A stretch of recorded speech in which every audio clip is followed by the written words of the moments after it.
खुल जा SIM SIM. कहानियों के खजाने से निकली आज की कहानी का नाम है मुझे अभी बताइए गोल बस गोल। चलिए कहानी शुरू करते हैं। पहिए गोल क्यों होते हैं? गोल पहियों के बगैर बस नहीं चलेगी। चूड़ियां गोल क्यों होती हैं?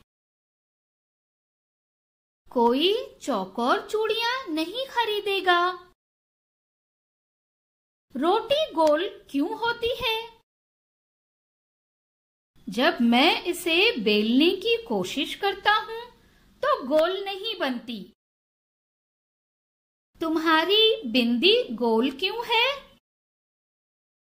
कभी कभी बिंदी गोल नहीं होती है। आंखें गोल क्यों हैं? वो गोल हैं और बड़ी हैं। सिफर गोल क्यों है? मुझे नहीं मालूम। उम्मीद है आपको ये कहानी पसंद आई होगी। तो ये रहा आज का सवाल आपके लिए। इस कहानी में कौन कौन सी गोल शक्ल की चीजों के बारे में बताया गया है, उनके नाम लिखें।